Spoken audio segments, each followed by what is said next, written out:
Udah.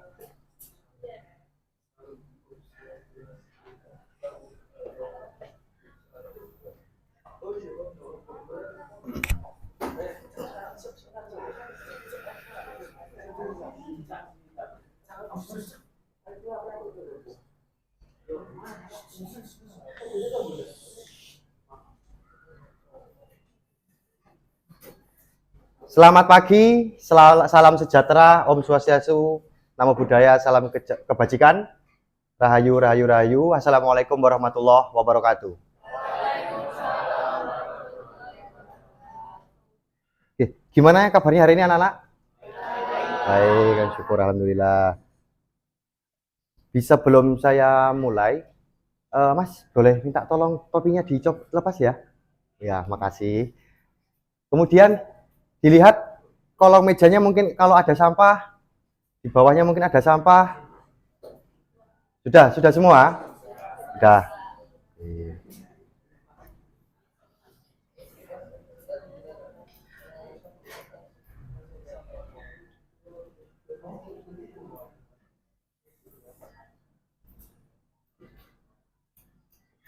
Saya absen dulu ya. Ketua kelasnya mana ketua kelasnya? Oh ya, gimana Mas?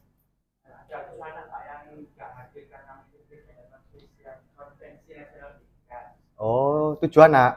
Siapa saja itu yang nggak masuk dan nggak masuk kelas dan ikut acara konvensi nasional?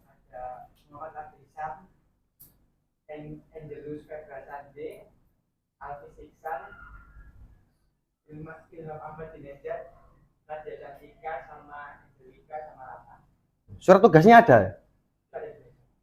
Oh iya iya. Berarti dengan apa? Wakil apa sekretaris yang tadi jawab? Oh sekretaris ya. Mas siapa? Mas Hamami. Oke, Mas Hamami, makasih informasinya. Iya, ternyata di sini surat tugasnya sudah ada.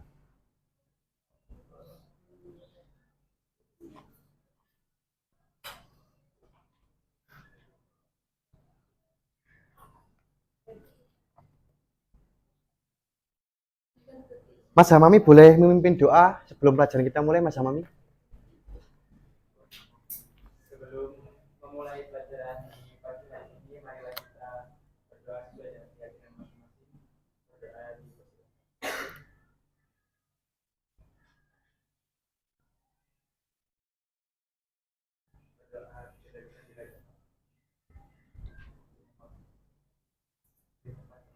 Oke, terima kasih Mas Hamami sudah memimpin doa.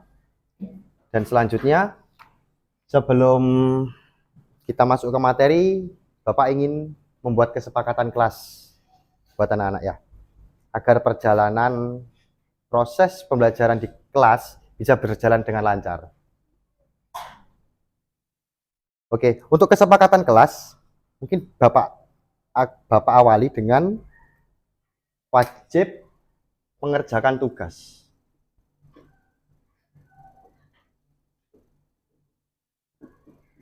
Wajib mengerjakan tugas.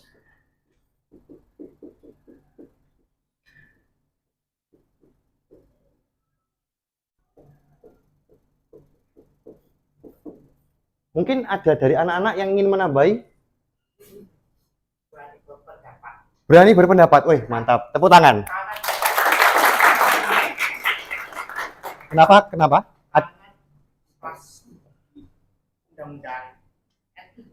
Undang-undang Republik Indonesia. Pasal 28 ayat 3 bahwa harus berserikat, berpendapat dan menyampaikan berkumpul berserikat dan menyampaikan pendapat. Ya, oke. Makasih, silakan duduk. Tepuk tangan untuk menyamai. Berani berpendapat. Oke.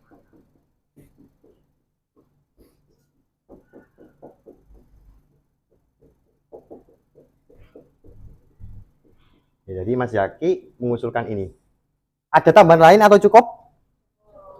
Cukup ya? Oke, cukup. Jadi ini kesepakatan kelas. Yang pertama, wajib mengerjakan tugas. Itu dari saya. Disepakati ya? Sepakati. Kemudian Mas Zaki menambahi di poin 2, berani berpendapat. Sepakati? Oke, disepakati.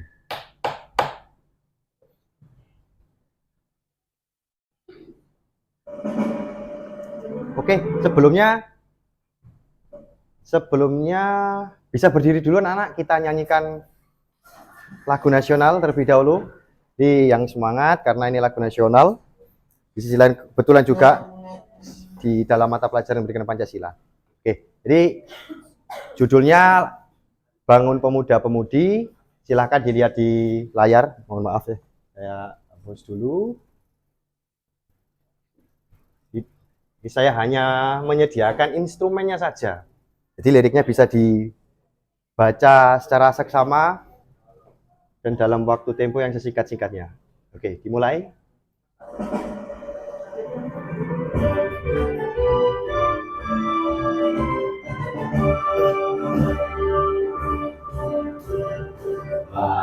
Pemudi pemuda Indonesia,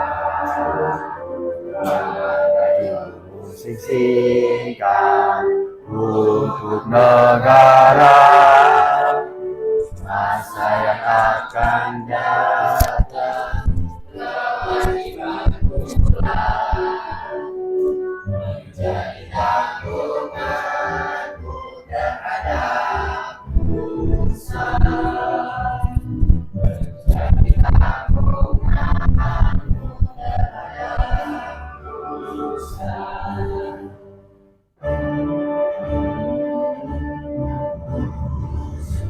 Tetap berusaha, jujur dan ikhlas, tak usah banyak bicara, kerja keras, hatinya dan lurus, pikir tetap jernih, bertingkah laku halus, bertingkah halus sekitar negeri. Oke, tepuk tangan, silakan duduk kembali. Oke, terima kasih atas partisipasinya.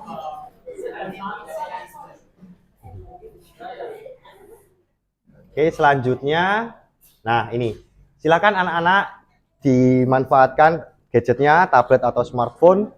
Silakan untuk di-scan dan dikerjakan.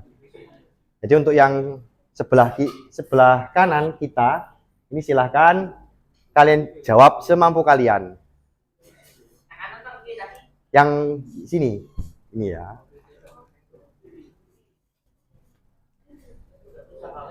Kanannya Bapak, kirinya kalian. Oke.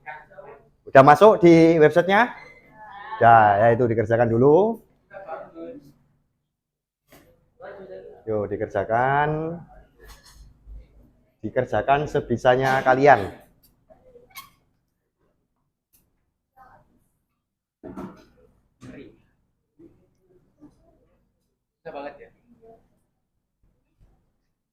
Oke. Kerjakan yang sebelah kiri kalian semampu kalian.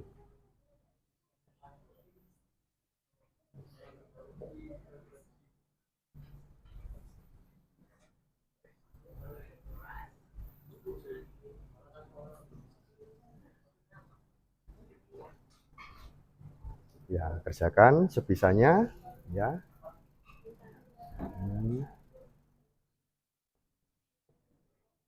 Kerjakan sebisanya ya.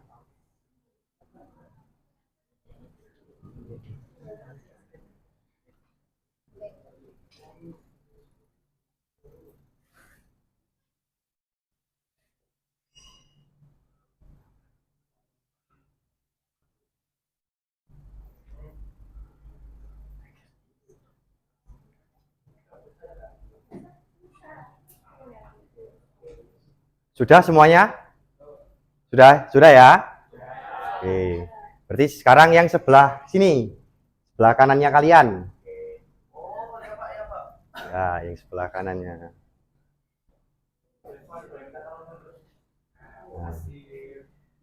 Ya. Ya. Ya. Iya itu saya berpendapat tadi bebas kan mas jawabannya. Bebas jawabannya. Gitu. Gak apa-apa. Ya. Oke. Mas Zaki bisa? Oh, nunggu masih loading. Ya. Oke, kerjakan sebisanya. Susah bedakan.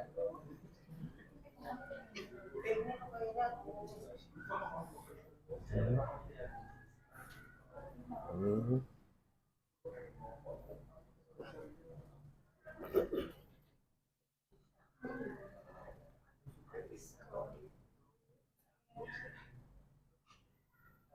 Hmm. Sama yang dengan soal yang pertama tadi, jenisnya kerjakan sebisanya sesuai dengan kemampuan masing-masing. Hmm.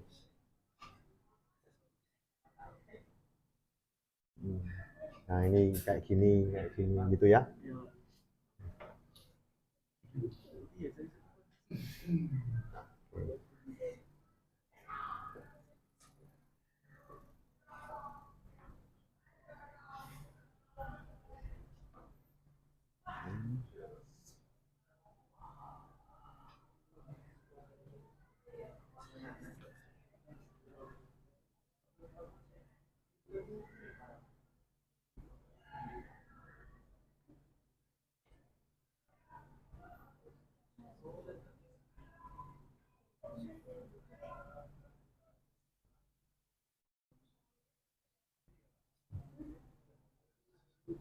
Ada kesulitan nggak? Oh, oh ya udah.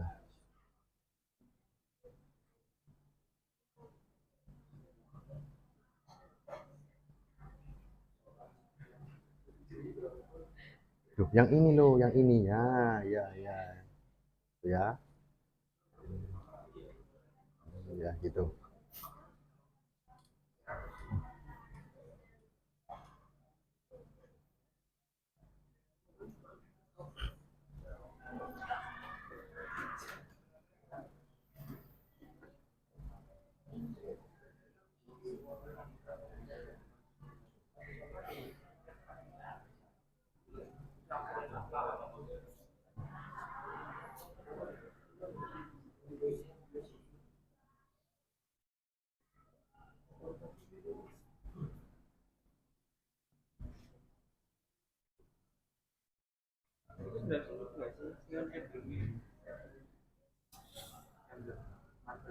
Hmm.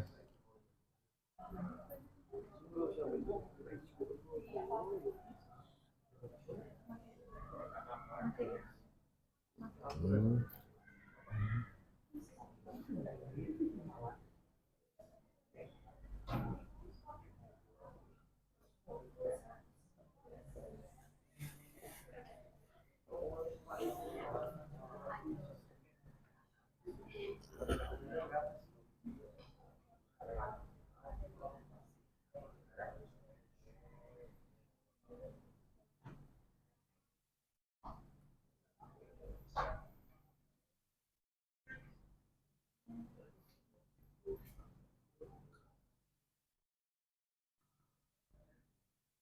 Ada yang belum?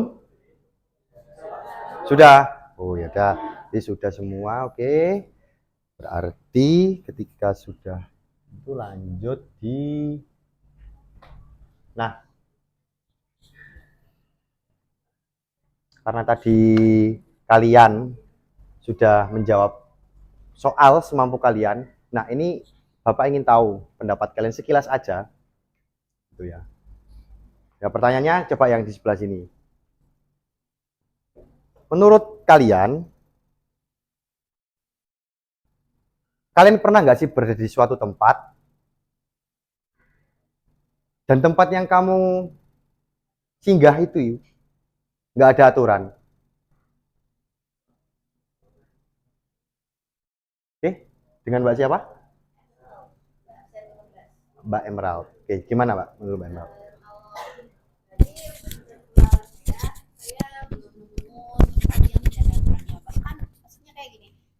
Hampir semua tempat itu pasti ada aturan, karena tanpa aturan tersebut pasti tempat itu bakal tidak teratur. Namanya juga peraturan digunakan untuk mengatur.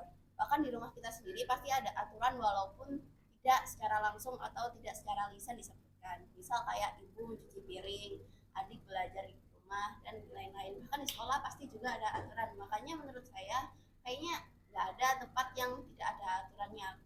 Walaupun kelihatan tidak ada aturannya, pasti ada walaupun tidak diungkapkan secara langsung. Oh gitu ya. Tepuk tangan untuk Mbak Emerald. Nah, jadi Bapak juga sedikit menambahi terkait tadi. Jadi di semua tempat itu benar seperti yang disampaikan Mbak Emerald, pasti ada aturan. Di mana bumi dipijak, di situ langit dijunjung. Kalau bahasa Latinnya itu juga gini. Ubi societas ibi ius. Di mana ada masyarakat, di situ ada hukum. Bahkan di hutan pun juga ada hukum kan, hukum rimba ya kan. Nah, di situ. Jadi Mbak Emerald berpendapat bahwa semua tempat pasti ada aturan.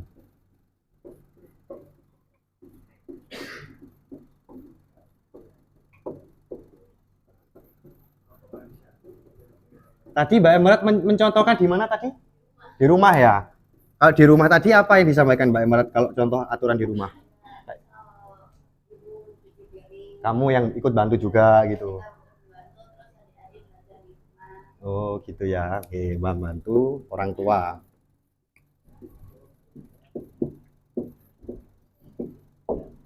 Ini kan nggak tertulis ya Mbak ya ini ya Mbak Emerald ya. Tapi kan kewajiban. Nah itu tadi. Siapa tadi yang jawab kewajiban tadi? Oh gitu ya. Mas siapa? Mas Alfarel. Oke, Mas Alfarel.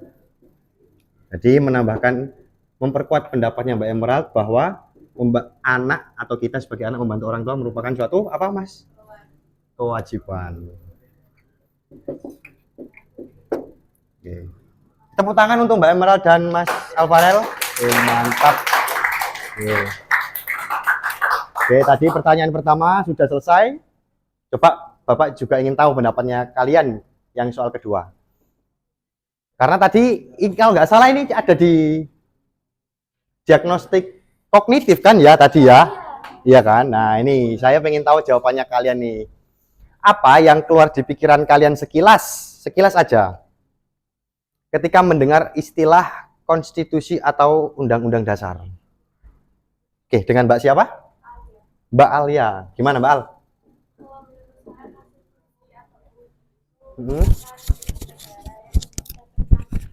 Aturan dan tata cara dalam untuk mencapai kesejahteraan.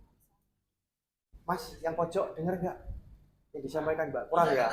Nggak dengar ya? Coba yang keras sedikit Mbak. Coba. Kalau menurut saya, konstitusi ataupun UUD merupakan hukum negara yang berisi aturan dan tata cara kehidupan berbangsa dan bernegara untuk mencapai kesejahteraan secara bersama. Gimana Mas? Kedengaran lagi? Kedengaran? Kurang. Keras ya. Nanti kamu juga harus bisa meniru ya jawabannya ya. Ya coba ya. Sekilas saja bantu Mbak Alia juga ya menguatkan pendapat. Intinya apa Mbak tadi? Hukum negara yang berisikan aturan dan tata cara. Hukum negara yang berisikan aturan dan tata cara kehidupan bernegara. Coba yang sampaikan Mas. Bahasa kembali ke Mbak Alia. Hukum negara yang berisi aturan dan tata cara kehidupan berbangsa dan bernegara. Dengar. Oh ya udah dengar. Oke. Tepuk tangan untuk Mbak Alia.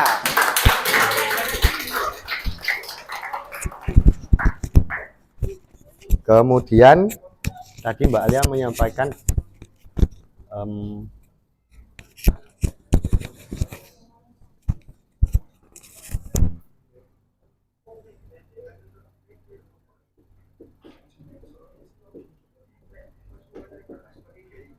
atau tata cara berkehidupan,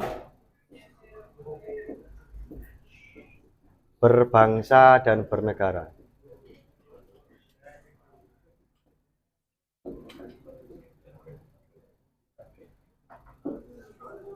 Oke, cukup menarik jawabannya. Konstitusi. Berarti kalau menurut Mbak Alia nih, hukum atau tata cara berkehidupan berbangsa dan bernegara. Itu arti dari konstitusi atau UUD. Ya kan? Berarti apa kalau di Indonesia contohnya apa itu? Sebenarnya Konstitusi yang ada di Indonesia apa berarti?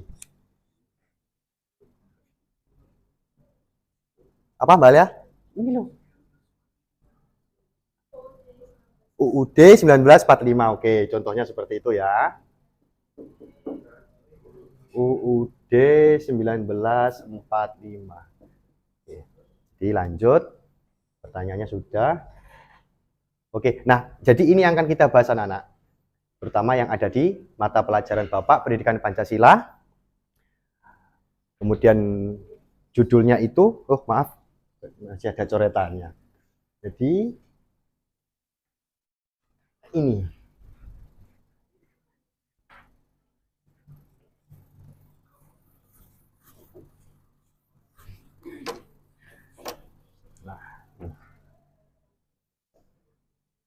Periodisasi. Nah, ini tadi Mbak siapa? Mbak Alia tadi memberikan contoh ini nih. UUD 1945 sama UUD 1945. Jadi ini awal dan ini kembali. Saatnya jam istirahat bersama. It's time for the first break. Nah, di antara contoh yang disampaikan Mbak Alia, ternyata ada dua nih, konstitusi atau undang-undang dasar yang pernah berlaku di Indonesia. Nah, sampai pada akhirnya ada dekret. Nah, seperti apa itu? Nah, maka dengan mata pelajaran ini, bagian UUD 1945, diharap anak-anak kelas 11 sains 1 dapat mengaitkan kondisi saat ini, masalah saat ini, dengan mengkaji sejarah bagaimana terbentuknya, bagaimana berubahnya konstitusi, mulai dari UUD, RIS, UUDS, sampai kembali ke 1945. Nah, dan itu nanti dengan cara berkelompok, diskusi bareng, dan menelaah perubahan itu memang diperlukan, atau perubahan UUD itu hanya sekedar digunakan sebagai alat penguasa untuk mempertahankan statusnya. Nah, itu. Nah, penilaiannya Bapak gunakan adalah penilaian materi yang akan kalian kerjakan nanti. Nggak akan jauh-jauh dengan soal yang diagnostik kognitif tadi. Kemudian sikap-sikap nilai positif dan nilai negatif tentang berpikir kritis, terutama yang saya tekankan sesuai dengan dimensi profil pelajar Pancasila. Dan keterampilan seperti keterampilan yang Bapak tekankan yaitu kemampuan abad 21. Jadi kalau bukunya Noval Noah Harari, judulnya itu Learn How to Learn Life in 21st Century. Bagaimana caranya kita hidup di abad 21, itu ada keterampilannya 4. Critical thinking, communication, collaboration, and creativity. Nah, keterampilan ini yang Bapak jadikan nilai untuk mapel dan bab UUD 1945. Oke, jadi ini. Jadi kelompok 1. UUD 1945 tadi siapa ya? Kelompok 1 ya. Jadi kelompoknya saya buat kelompok 1 gitu ya. Terus di belakang kelompok berapa? Kelompok 4. Jadi berarti 1, kelompok 2, kelompok 3, kelompok 4. Kelompok 1 berarti ini kelompok 1. Kemudian kelompok 2. Terus kelompok 3. Kemudian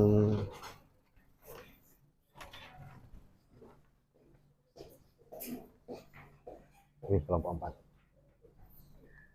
Jadi gini ya, karena kan satu anak berapa toh? Satu kelompok berapa orang toh?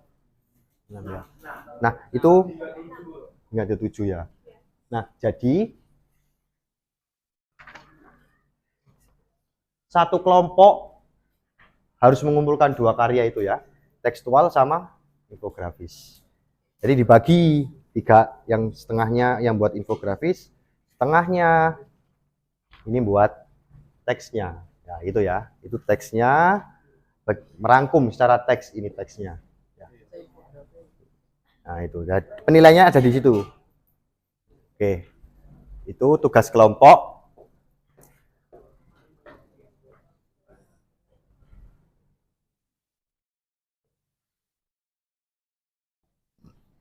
Nah, coba perhatikan ke sini lagi anak-anak. Jadi sempat dipantik sama Mbak Alia tadi tentang UUD 1945. Jadi Bapak sedikit terangkan itu. UUD 1945 yang paling ujung sini. Kok tiba-tiba jadi RIS itu gimana? Terus kok jadi UUDS? S-nya ini apa sih maksudnya? Kenapa kok S? Gak pilek kah UUD-nya? Ya, gitu. Nah, kalau di sini RIS kan Undang-Undang Dasar Republik Indonesia Serikat, ya kan? Terus sampai dikeluarkan dekret Presiden oleh Soekarno sampai akhirnya kembali ke UUD 1945. Nah, dari semua perubahan ini, dekret kembali ke UUD yang lama, dalam sejarah Indonesia, konstitusi kita sudah beberapa kali berubah, ya kan? Kira-kira perubahan ini diperlukan nggak sih? Nah, itu nanti LKPD itu sampaikan secara infografis dan tekstual. Perubahan ini memang diperlukan pada waktu itu atau hanya sekedar sebagai alat untuk para penguasa mempertahankan kekuasaannya. Nah, jadi coba diperhatikan videonya ini. Coba lihat ke depan semua ya. Perhatikan ya. Oke.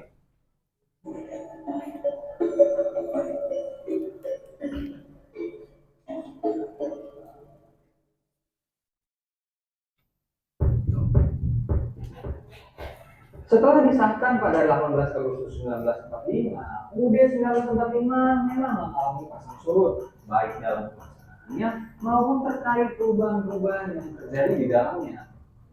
Antara tahun 1945 sampai 1949, UUD 1945 belum sepenuhnya dilaksanakan. Asalnya, Indonesia baru merdeka dan fokus pemerintahan yang baru terbentuk adalah untuk mempertahankan kemerdekaan. Pasca pengakuan kedaulatan di tahun 1949, Indonesia yang berbentuk negara federasi memberlakukan Konstitusi Republik Indonesia Serikat. Konstitusi ini kemudian digantikan oleh Undang-Undang Dasar Sementara tahun 1950. UUDS 1950 yang jauh berbeda dibanding UUD 1945 ini dipakai untuk mengisi kekosongan dan menunggu hingga dipilihnya anggota konstituante pada pemilu 1955. Karena konstituante yang terpilih tak kunjung menghasilkan konstitusi baru, Soekarno akhirnya mengeluarkan dekret pada 5 Juli 1959 yang salah satu isinya adalah memberlakukan kembali UUD 1945. Sayangnya, UUD 1945 yang ada belum mengatur batasan kekuasaan presiden. Akibatnya, produk konstitusi ini menjadi alat legitimasi kekuasaan. Bahkan di era Soekarno sempat muncul usulan untuk menjadikannya sebagai presiden seumur hidup, sekalipun Soekarno disebut tak setuju dengan usulan tersebut. Konteks batasan kekuasaan ini ada dalam pasal 7 UUD 1945 yang berbunyi Presiden dan Wakil Presiden memegang jabatannya selama masa 5 tahun dan sesudahnya dapat dipilih kembali. Hal ini kemudian sangat terasa di era Orde Baru. Soeharto menggunakan pasal tersebut untuk melanggengkan kekuasaannya selama 32 tahun, sebab presiden yang berkuasa bisa dipilih lagi tanpa batasan waktu. Nah, itu video sejarah konstitusi di Indonesia disandingkan dengan pertanyaan-pertanyaan yang akan kamu jawab di LKPD itu.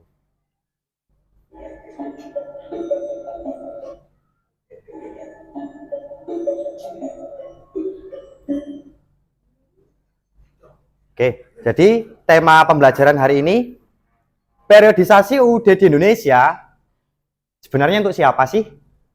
Demi apa coba? Nah, itu kan diskusikan. Ya, ada yang ditanyakan? Tidak, kerjakan ya. Oke, langsung kerjakan. Yo.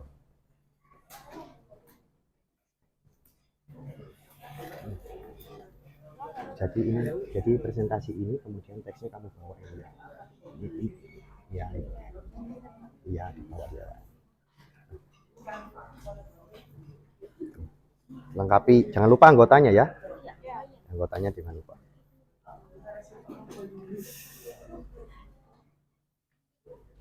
Nanti kalau bisa linknya dikirim ke Mas Hamami ya. Nanti kirim ke saya biar langsung ditampilkan di sini secara online ya. Oke. Jadi menunjukkan ini nanti ini kamu bawa ya buat tugas teksnya. Iya, jadi ini cuma buat aja. Formalitas aja. Iya, formalitas.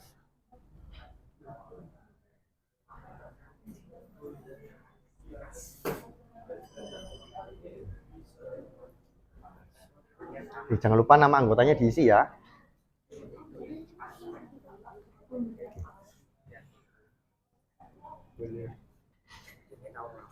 Angkat tangan dulu.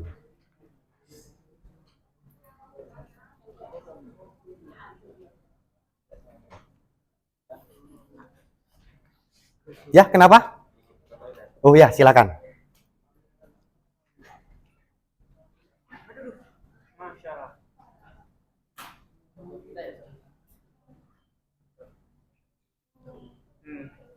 Jangan lupa sama anggota kelompok ya. Iya, Kak.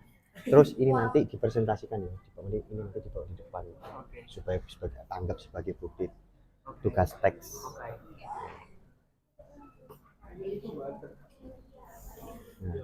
Nama anggotanya jangan lupa diisi ya, nama anggotanya. Terus ini nanti waktu presentasi dibawa ya buat bukti teks.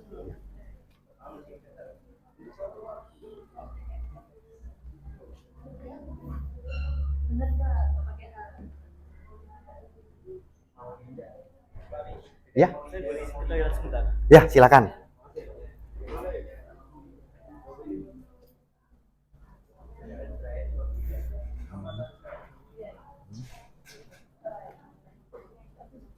Sudah sampai mana kelompok ini? Oh iya Pak, kita ini Gimana? Temamu apa tadi? Gimana? Coba. Oh, yang 1945. Oh iya. Oh, British. Oh ini yang setelah UUDS apa sebelum kemerdekaan? Sudah. Oh, sesudah ya, USNRI sih. Benar.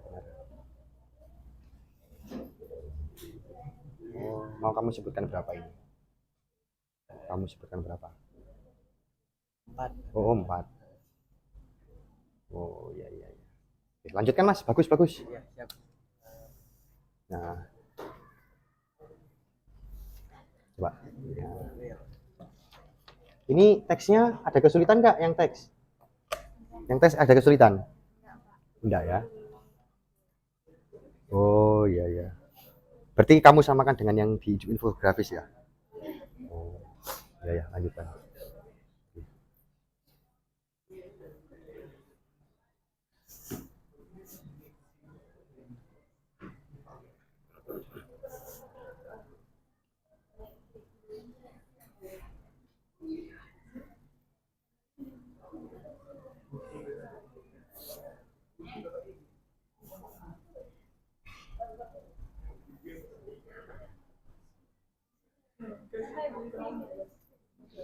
Mana infografisnya? Sudah sampai mana? Oh masih setengah ya? Ya. Bahas apa itu? Bagian apa itu? Oh yang RIS. Oh ya, yang RIS. Oke, lanjutkan.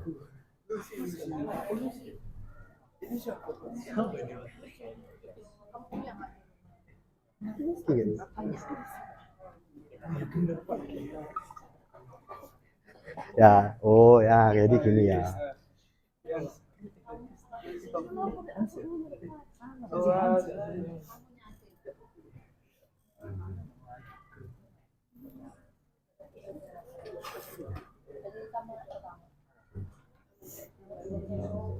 Oke. Infografisnya sampai mana infografisnya? Sampai mana kamu kira nanti? Oh, sekurang setengahnya lagi ya. Ya, benar. Apa bahasa apa itu kelompoknya? Bahasa Bahasa apa kitanya? Kelompok 3. UUDS. Iya, benar. Iya. UDS. Indonesia Rural. Ini dia. Oh, iya iya iya. Hmm. Nah, ini rencananya berapa orang yang kamu masuk di sini? Berapa orang yang kamu jadikan pendapat infografismu, ada berapa orang? Ada berapa orang ini? Oh, enggak. Enak ya. Mau ini. SPPT Inovas. Oh iya, silakan.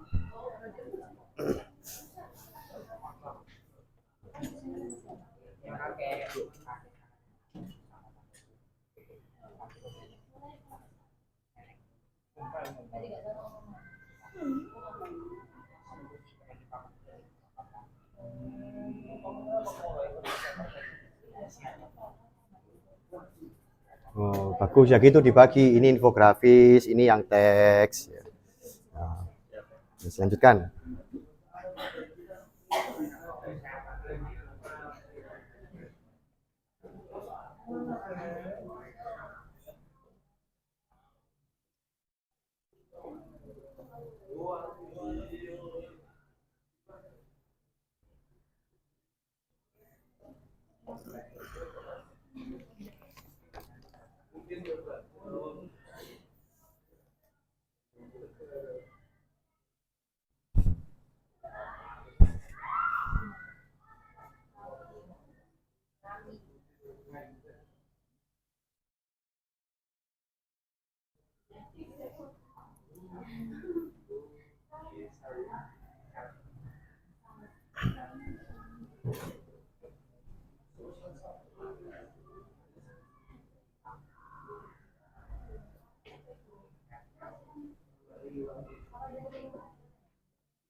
Tapi topinya dicopot dong, Mas, topinya. Ya.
Mas Hamami, linknya segera kirimkan ke saya.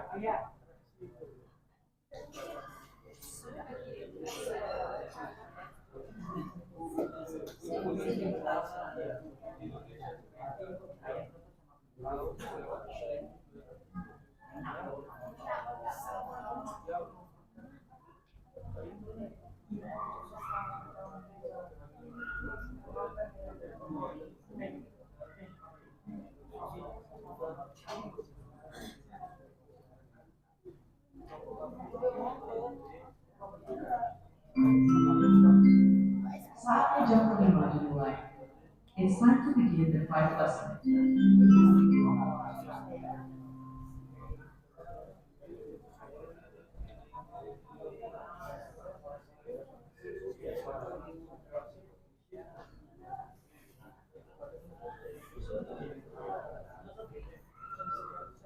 Kok kurang satu kelompok, Mas Hamami? Siap, kelompok berapa yang belum?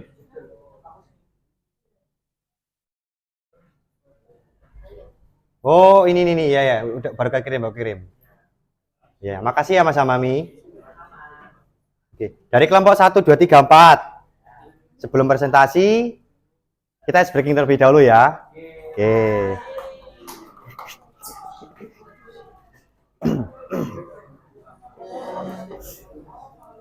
Jadi, kalau Bapak bilang tepuk 1, jadi tepuknya 1 kali ya, anak-anak. Tepuk 1. Oke. Terus, kalau tepuk 2, tepuk 2. Ya. Kalau tepuk 3, diam. Kalau tepuk 3, diam. Kalau 1, apa tadi? 1. Kalau 2, kalau 3,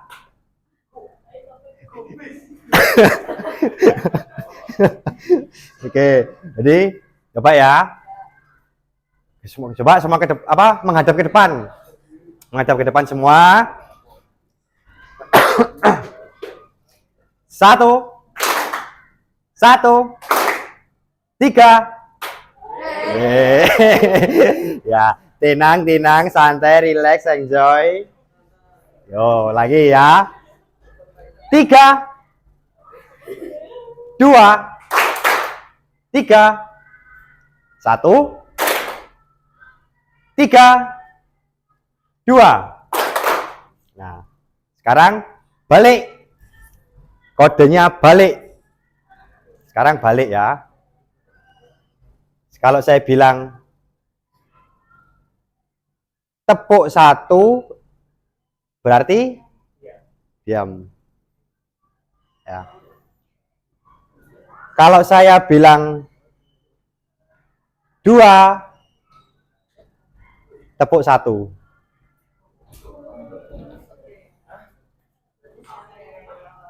Oke, coba ya.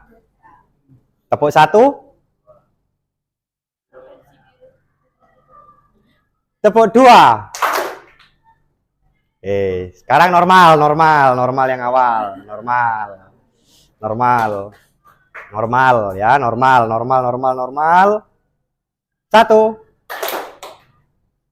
2, 1, 2, 3. Oke, udah fokus semua ya, berarti tepuk tangan. Oke, saya tawarkan kepada anak-anak dari kelompok 1, 2, 3, dan 4, siapa yang ingin presentasi?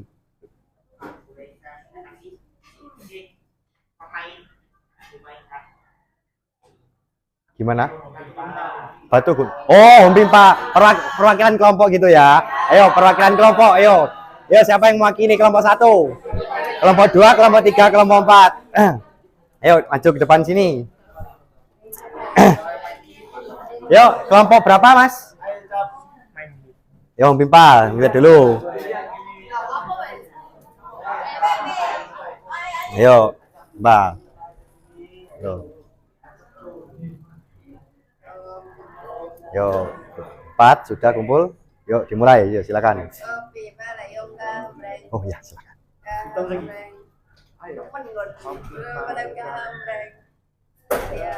Oke, berarti yang tampil apa gini? Yang tampil aja. Yang tampil dulu. Oke, kelompok nomor 1. Yo, yang tampil nomor 2.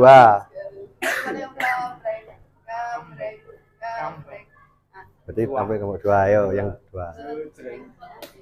Oke, silakan duduk kembali. Ayo, yang tampil pertama. Siapa yang tampil pertama? Silakan maju.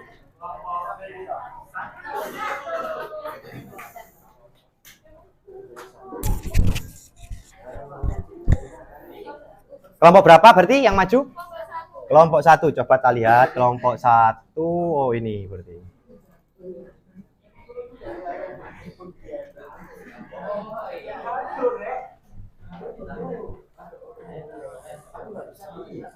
Kelompok 1.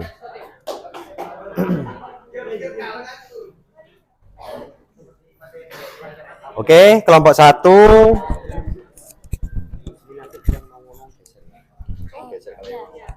Paris itu. Jadi perhatiannya kelompok yang lain, kelompok 1 mau tampil, silakan. Kalau ingin yang mau mengoperasikan laptop, saya silakan untuk mau scroll untuk ditampilkan. Jadi kita perhatiannya untuk yang kelompok yang lain, kelompok 1 sudah siap kelompok 1? Siap. Siap. Oke. Saya buka ya. Ya, silakan. Assalamualaikum warahmatullahi wabarakatuh. Salam Om Wastiwastu, nama budaya, salam kebajikan. Pada kesempatan pagi hari ini, kami dari kelompok 1 akan mempresentasikan tentang Undang-Undang tahun 1945 yang akan berisi Founding Father of Indonesia, landasan hukum untuk pemersatu bangsa, dan Konstitusi UUD tahun 1945. Sebelum itu, saya akan mulai perkenalan diri dulu, yaitu saya Parisyafata Rizky. Saya Jewan Baswara. Saya Asra Ismail. Saya Alia dan Asri Hamasya. Saya Fairarian Indrinaina. Saya Faith Ilinjana Yusuf. Saya Elizabeth Faith Abigail. Langsung ke materi pertama, yaitu Founding Father of Indonesia yang akan dibacakan oleh Acaf. Founding Father of Indonesia memusatkan perhatiannya pada upaya untuk mempertahankan kemerdekaan dan menjaga kedaulatan negara. Lagi. Untuk materi selanjutnya akan dibacakan oleh L. Landasan hukum untuk pemersatu bangsa. Indonesia memiliki banyak suku dan budaya. UUD tahun 1945 diharapkan dapat menyatukan semua elemen masyarakat dan menekankan prinsip keadilan sosial bagi seluruh rakyat Indonesia, mencerminkan harapan untuk mengurangi ketimpangan.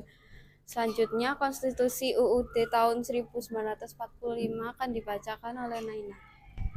Konstitusi UUD tahun 1945, Undang-Undang Dasar atau Konstitusi yang disahkan pada tanggal 18 Agustus 1945. Sekian dari presentasi kami, apakah ada yang ditanyakan? Apakah bisa menyebutkan kembali mengenai landasan hukum untuk pemersatu bangsa? Berarti nyebutin yang tadi isinya. Gimana soalnya tadi? Apa? Apakah bisa menyampaikan kembali mengenai landasan hukum untuk pemersatu bangsa? Gimana soalnya tadi? Coba diulangi. Bagaimana landasan hukum untuk pemersatu bangsa? bener gitu ya ditanyakan? Langsung dijawab.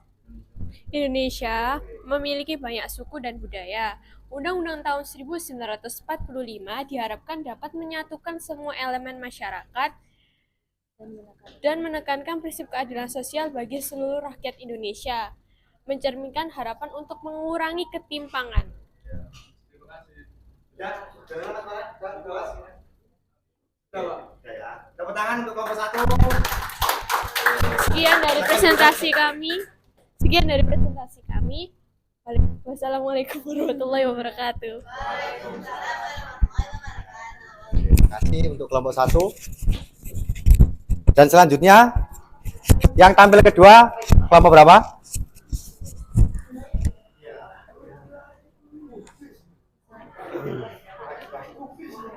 Oh ya, silakan.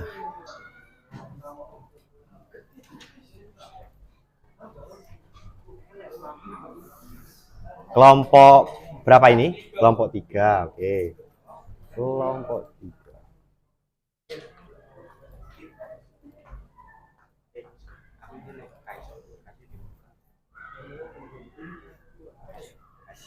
Sisanya di sini, sebelah sini.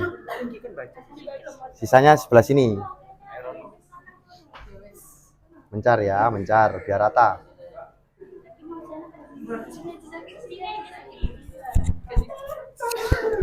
Gimana? Oh iya, silakan. Ini kelompok 3 tentang UDS yang lain, perhatikan ya. Oke, silakan. Siapa? Assalamualaikum warahmatullahi wabarakatuh.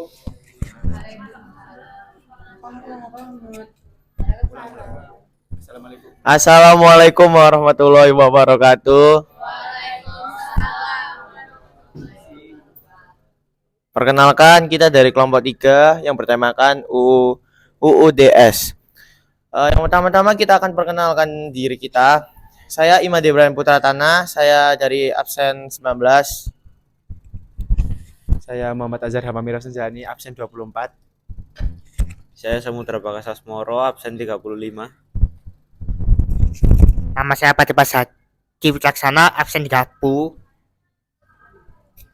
Saya Amelia Maulida Zuhro, absen 6. Saya Kirana Chandra Yubliana dari absen 22. Yang pertama akan dibacakan oleh teman saya, yaitu Samudra Bagas. Tuntutan dan desakan rakyat dari beberapa negara bagian semakin menguat untuk segera kembali ke Negara Kesatuan Republik Indonesia. Negara bagian Jawa Timur menjadi negara pertama yang mengusulkan penyerahan tugas-tugas pemerintahnya kepada pemerintah RIS. Saya yang baca. Oke. Selanjutnya ada negara bagian Jawa Timur menjadi negara pertama yang mengusulkan penyerahan tugas-tugas pemerintahannya kepada pemerintahan RIS. Langkah ini kemudian diikuti negara bagian Pasundan dan negara bagian lainnya pada 10 Februari tahun 1950. Lalu ada istilah sementara di UUDS atau Undang-Undang Dasar Sementara karena sifatnya hanya sementara menunggu terpilihnya Dewan Konstituante hasil pemilihan umum yang akan menyusun konstitusi baru. Sampai pada akhirnya Soekarno mengeluarkan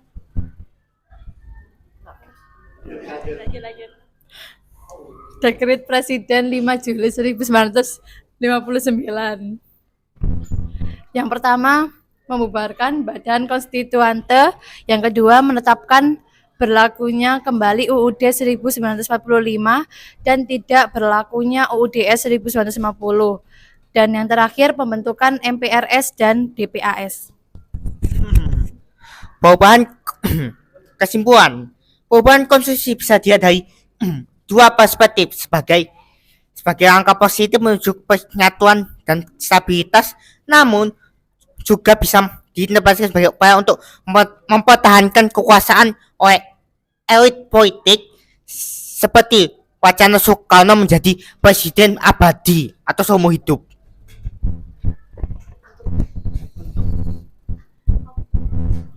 Sekian dari presentasi dari kelompok kita. Mungkin ada pertanyaan.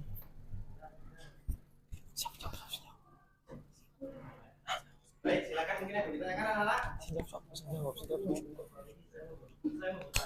Monggo. Apa saja dekret yang dikeluarkan oleh Presiden Soekarno pada tanggal 9 Juli tahun 1999? Coba ulangi pertanyaannya. Dekretnya. Bisa diulangi, Rizky.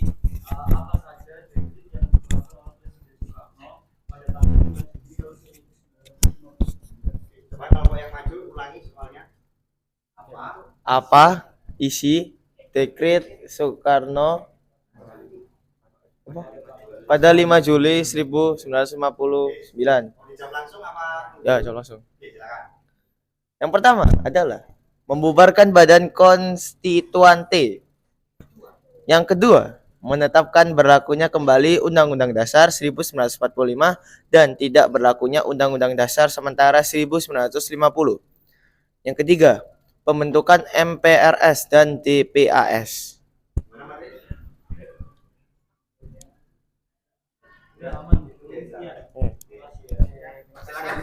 Sekian dari kelompok 3.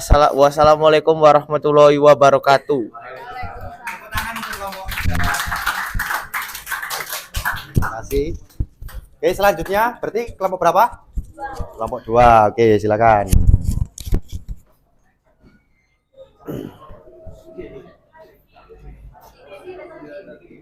Kelompok 2.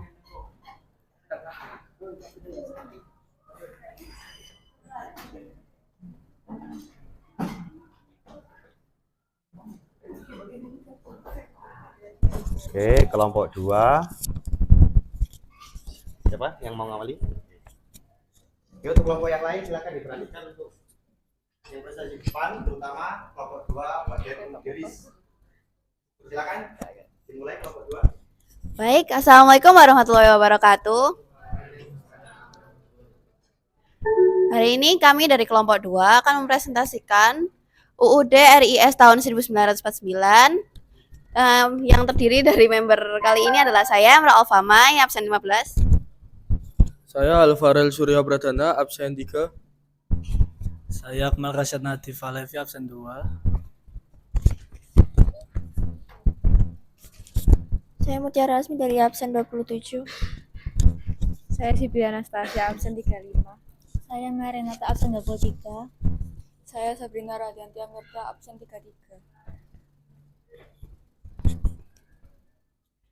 Oke, pertama-tama yaitu UUD 1945 ini disusun sesuai dengan situasi kondisi dan kebutuhan sendiri menurut Muhammad Yamin. Nanti scrollin. Minta tolong scrollkan. Aduh. Badan Pekerja Komite Nasional Indonesia Pusat BPKNIP kemudian mengumumkan terkait belum kemampuannya UUD tahun 1945.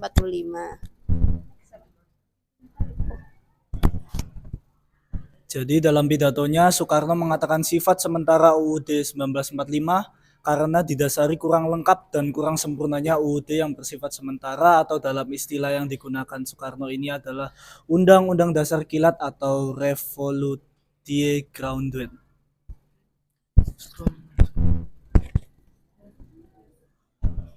Lalu hasil konferensi meja bundar KMB, Belanda akhirnya mengakui kedaulatan Republik Indonesia Serikat RIS pada tanggal 27 Desember tahun 1949. Wilayah RIS meliputi wilayah Republik Indonesia pasca perjanjian Roem-Royen, 7 negara bagian dan daerah-daerah otonom.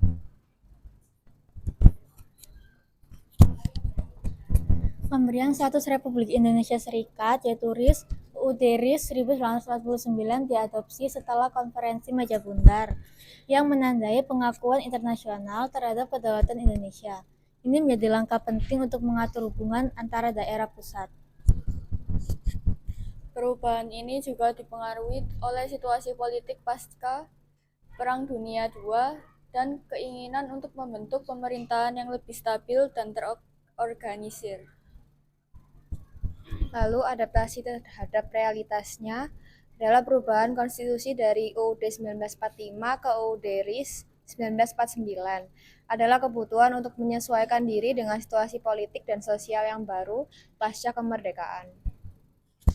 Lalu pemberian otonomi UUD RIS memungkinkan daerah untuk memiliki lebih banyak kekuasaan yang dianggap penting untuk menciptakan stabilitas dalam masyarakat yang beragam. Baik, sekian terima kasih. Itulah presentasi kami. Apakah ada yang ingin ditanyakan? sudah selesai? Ada? Jadi saya. Kita bisa ketawakan. Mau bertanya? Iya, silakan. Apa yang dilakukan dari diadakannya konferensi meja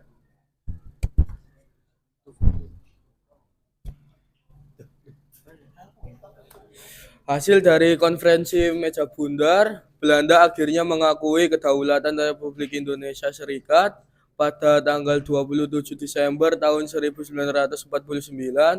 Wilayah RIS meliputi wilayah Republik Indonesia pasca perjanjian Royen, 7 negara bagian, dan daerah-daerah otonom.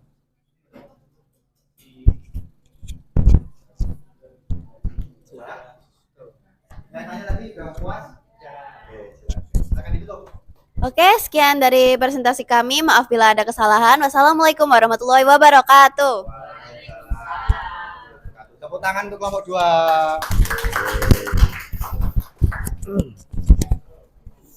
Oke, selanjutnya berarti kelompok 4. Oke, silakan kelompok 4.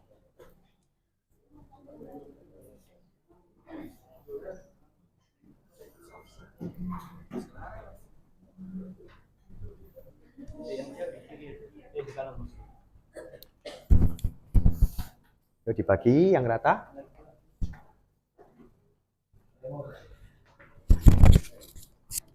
Kelompok 4. Siapa yang mulai?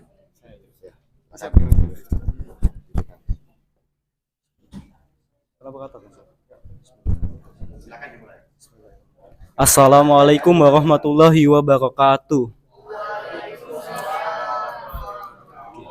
Oke. Kami di sini dari kelompok 4 yang beranggotakan saya sendiri adalah Rizky Maulana Esa Mahendra, absen 32. Saya Cornelius Dana Sudasmara, absen 12. Saya Abdurrahman Sauki, absen 1. Saya Rini Gita Mahesa, absen 9.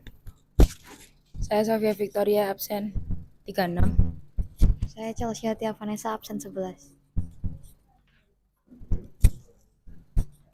Di sini kami selaku kelompok 4 akan mempresentasikan presentasi yang bertema UUD NRI tahun 1945. Pada UUD NRI tahun 1945 ini terdapat 2 aspek yang melatar belakangi kembalinya UUD NRI 1945, yaitu adalah aspek politik dan aspek sosial. Di sini kami akan mulai dari aspek politik terlebih dahulu.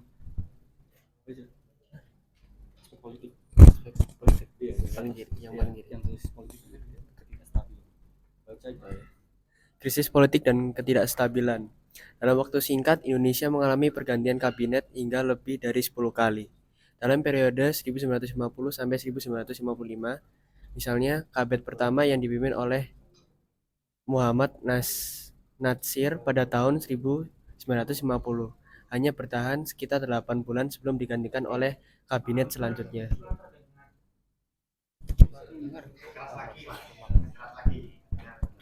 Oh ya. Bacain dong. Dalam waktu singkat, Indonesia mengalami pergantian kabinet hingga lebih dari 10 kali. Dalam periode 1950 sampai 1955, misalnya kabinet pertama yang dipimpin oleh Muhammad Natsir pada tahun 1950 hanya bertahan sekitar 8 bulan sebelum digantikan oleh kabinet selanjutnya.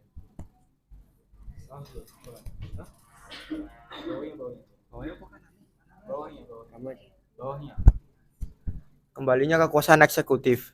Dengan kembalinya ke UUD NRI 1945, Presiden diberikan otoritas yang lebih besar sebagai eksekutif. Hal ini dianggap penting untuk mengatasi krisis politik yang sedang berlangsung, karena Presiden dapat mengambil keputusan yang lebih cepat tanpa harus melalui proses panjang di parlemen pada saat itu.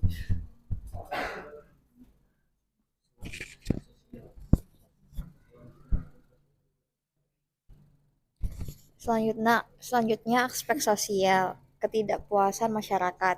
UUDS 1950 tidak mampu menyelesaikan masalah-masalah mendasar seperti kemiskinan, ketidakadilan, dan kesejahteraan umum. Hal ini mendorong masyarakat untuk mendesak agar kembali ke UUD 1945 yang dianggap lebih mencerminkan cita-cita kemerdekaan dan memiliki nilai-nilai sosial yang lebih kuat.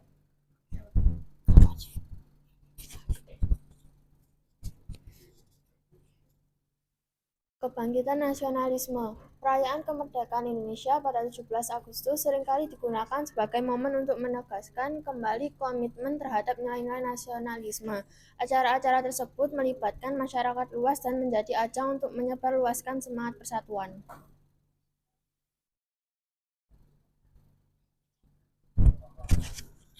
Sekian presentasi dari kami. Apakah ada pertanyaan?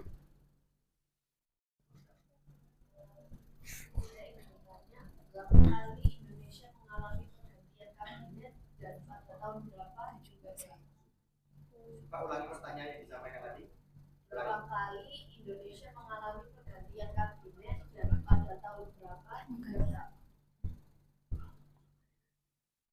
Boleh diulangi sekali lagi nggak? Oke, maksudnya yang ngulangi itu yang presentasi. Hah? Yang ngulangi yang presentasi. Oh, Ngulangi alah. soalnya. Supaya cakep nggak pertanyaannya gitu loh. Mesti kita jelasin dulu. Berapa kali perubahan kabinet pada tahun berapa kalau bisa? Udah Pak ya.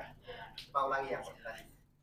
Berapa kali Kabinet kabinet berganti berganti dalam berapa?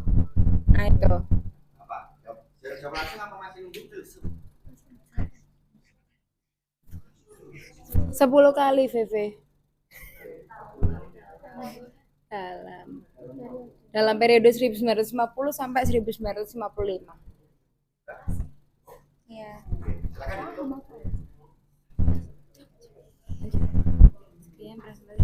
Sekian presentasi dari kami. Wassalamualaikum warahmatullahi wabarakatuh.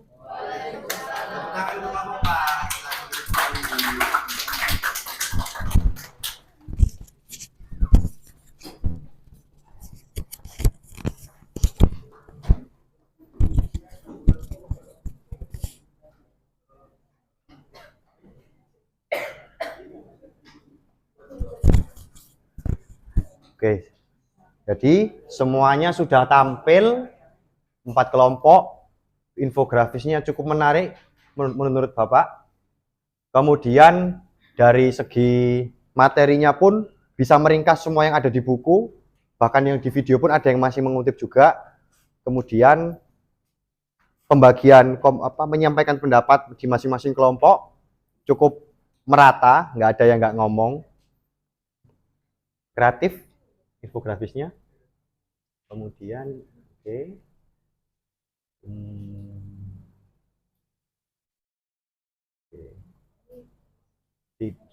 Dipertahankan ya kreativitasnya di infografis ini, menarik.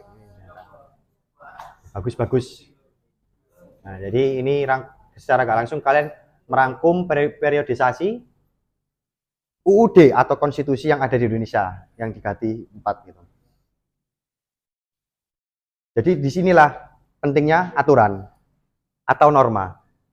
Jadi kalau tadi Mbak Alia ya, yang tadi Mbak Alia apa siapa yang memberikan contoh rumah, membantu ibu di rumah tadi siapa?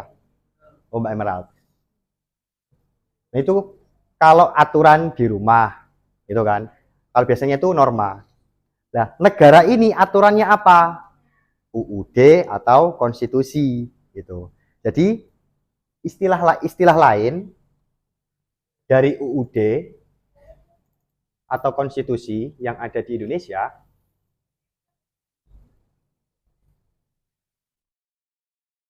jadi UUD NRI ini yang kita pakai sampai sekarang ini diistilahkan sebagai sumber hukum.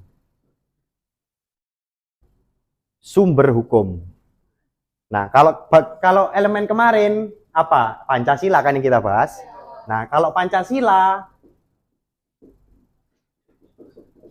itu sebagai sumber segala sumber hukum. Jadi Pancasila sebagai ideologi, Pancasila sebagai dasar negara, sebagai dasar dinamis. Kelima silanya dimuat ulang di dalam pembukaan. Ada di paragraf berapa? Pancasila diulang kembali di paragraf 4. Nah, makanya UUD ini jadi sumber hukum. Nah, makanya kalau tadi Mbak Emerald memberikan contoh itu di rumah. Tapi kalau negara makainya apa ini?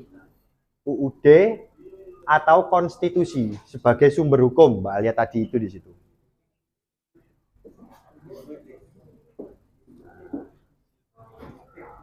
Jadi itulah yang perlu jadi penguat. Jadi ada yang ingin menyampaikan apa refleksi atau kesimpulan dari mata pelajaran ini? Oh, oke, silakan Mas Rizky.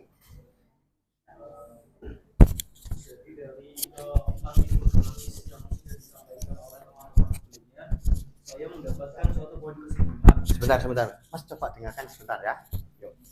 Silakan Mas Rizky. Ya.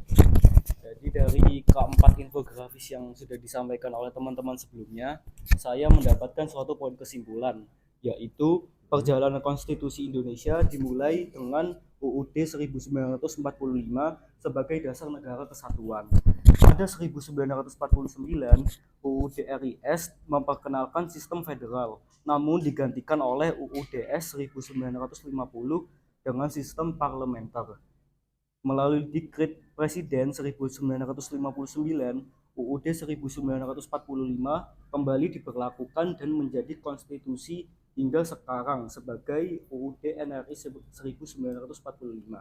Hal ini membuktikan bahwa rangkaian peristiwa atau perjalanan konstitusi negara Indonesia sudah melewati berbagai macam dinamika kehidupan untuk mewujudkan nilai Bhinneka Tunggal Ika, yaitu berbeda-beda tetapi tetap satu jua. Oke, mantap. Silakan duduk kembali. Tepuk tangan untuk Mas Rizky yang telah mengumpulkan. Jadi demikian materi pada pagi menjelang siang ini, bahwa selain kita bicara tentang aturan, kalau kemudian kembali ke UUD tadi atau konstitusi, jadi makna tersebut disampaikan Mas Rizky adalah karena memang kondisi di Indonesia kan mulai dari Sabang sampai Merauke, Miangas sampai Pulau Rote, itu terjadi kemajemukan, keberbedaan. Kalau Tuhan mau, pasti bisa kok kita dijadikan satu, kalau Tuhan mau, tapi kan enggak. Kita diciptakan berbeda untuk saling mengenal, saling tebar ajaran kasih, saling menghargai. Nah, disinilah makanya di Indonesia ini diistilahkan sebagai negara 1000 budaya. Nah, di situ. Kemudian tadi Mas Rizky sudah menyimpulkan. Nah, kira-kira saya ingin tanya nih, yang merasa pembelajaran hari ini menyenangkan, baik, atau menambah wawasan kalian, silahkan angkat tangan kanan. Dan belum. Tenang. Untuk apabila sebaliknya, silahkan angkat tangan kiri. Dan yang ketiga, jangan sampai tidak ada yang tidak angkat tangan. Oke. Paham semuanya instruksinya? Oke. 1, 2, 3.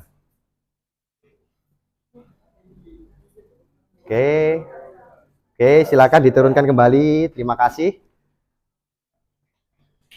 Dan untuk yang terakhir, silakan untuk mengerjakan ini terlebih dahulu.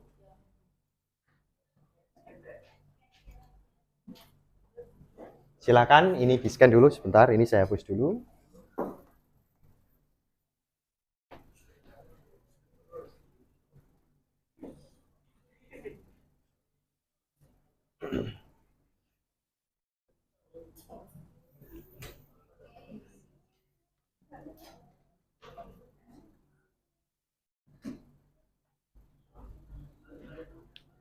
Ini. Jadi apa yang dipresentasikan oleh teman-teman tadi, kemudian apa yang sudah kalian pelajari.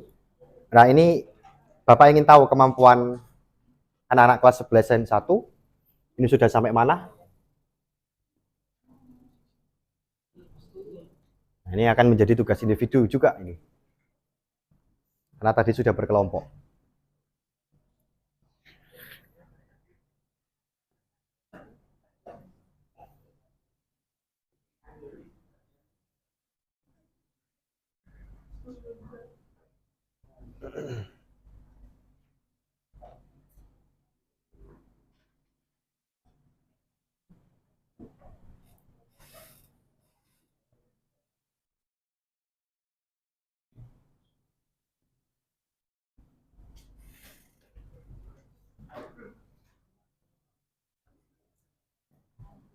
Kurang 15 menit lagi, waktunya sudah habis.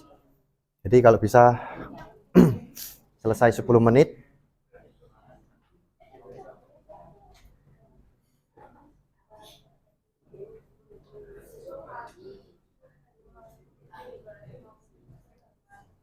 Oke, kerjakan sebelum kita akhiri pertemuan kali ini.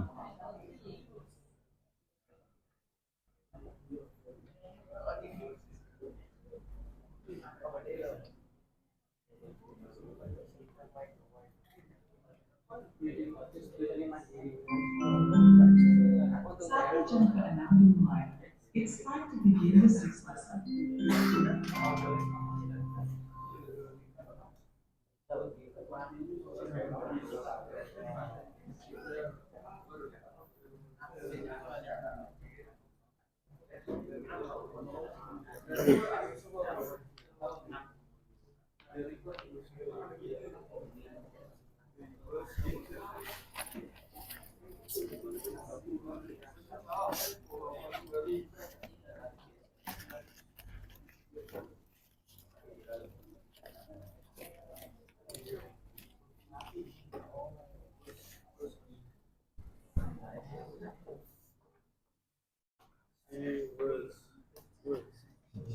Kerjakan.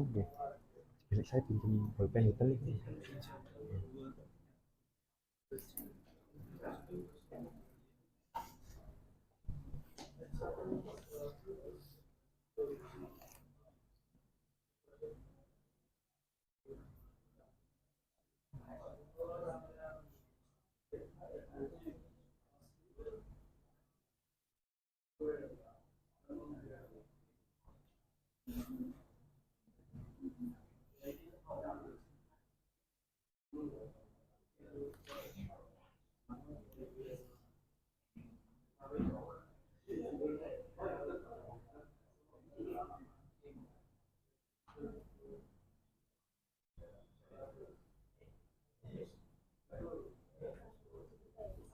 Oh iya, silakan.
Makasih Mas Farel.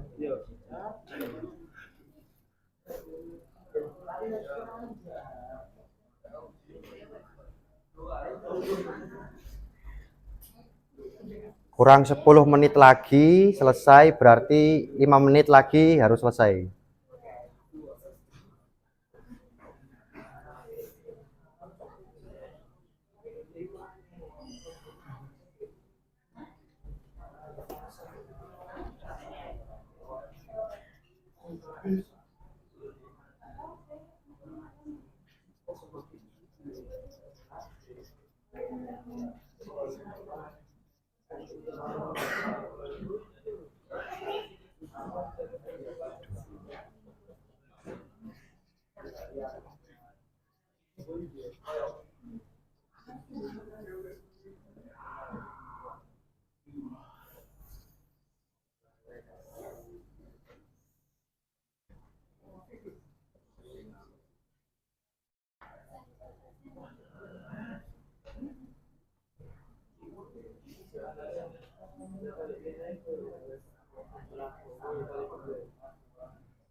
Sudah ngerjakan ya tadi ya?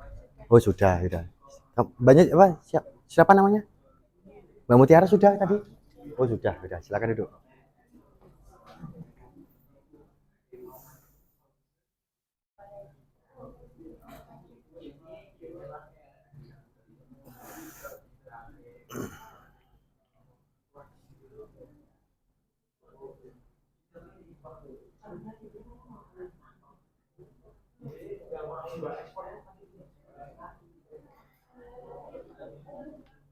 Mas Hamami, ada grup WA kelas kan?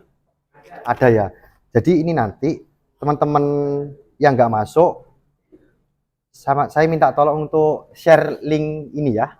Nanti linknya saya kirim lagi untuk dikerjakan secara online gitu ya. Tapi kalau bisa yang lain jangan kasih tahu jawabannya ya. Ya, share link.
Sudah, Mbak?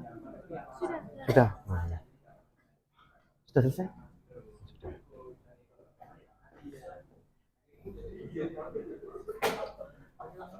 Sebelah sini sudah belum? Sudah ya. Yang kelompok ini sudah belum? Sudah? Sudah semua ya. Oke.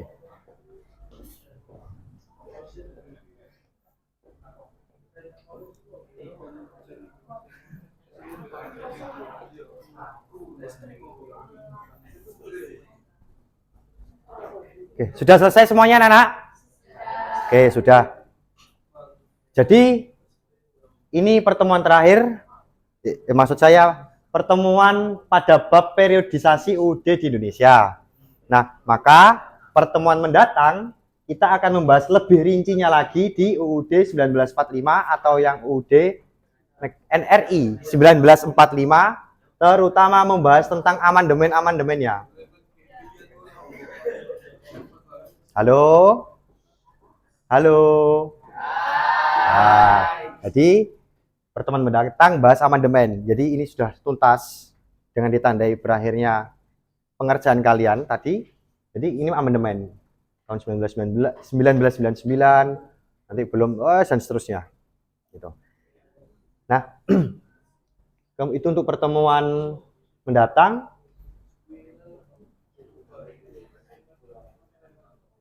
Mas Hamami bisa minta tolong untuk memimpin doa penutup.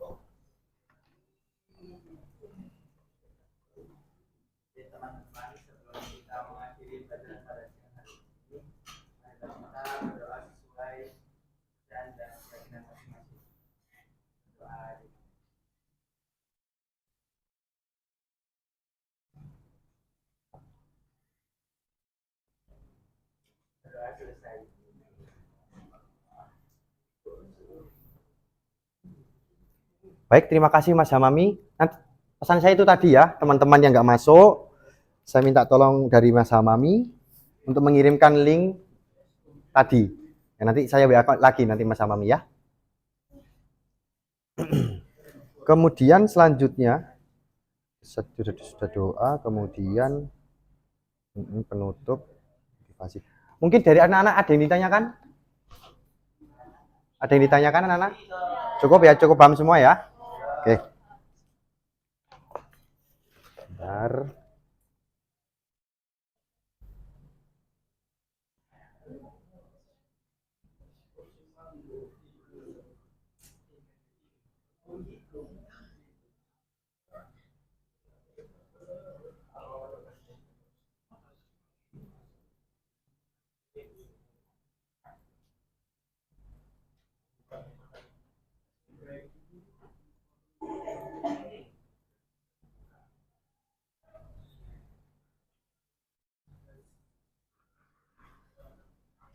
Baik, karena kalau memang nggak ada yang ditanyakan, jadi terima kasih atas partisipasinya untuk kelas 11 Sains 1.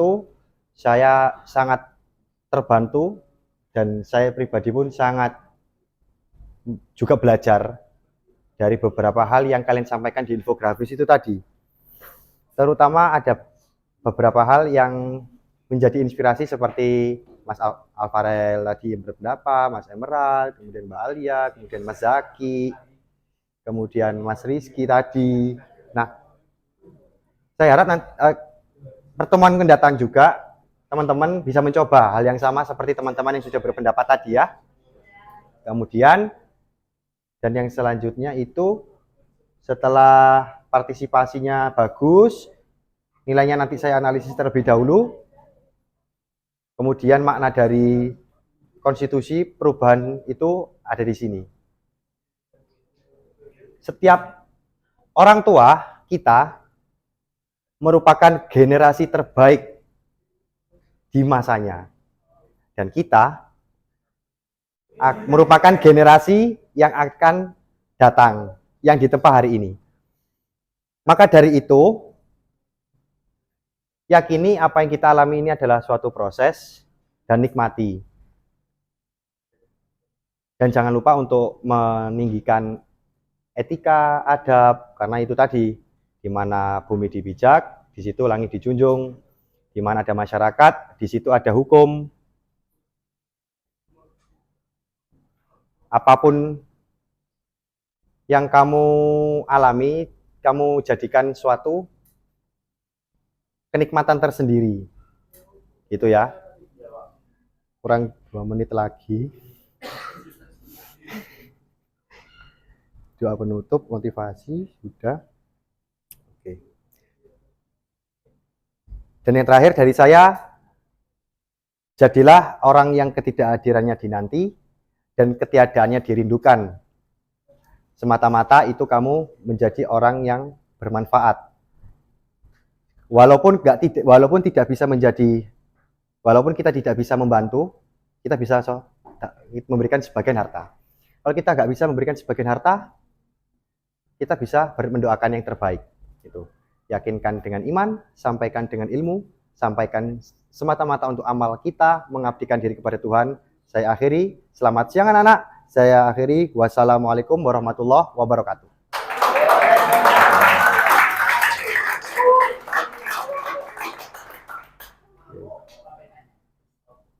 Bentar Yok. 10, 9, 8, 7, 6, 5, 4, 3, 2, 1, 0. Udah. Oke.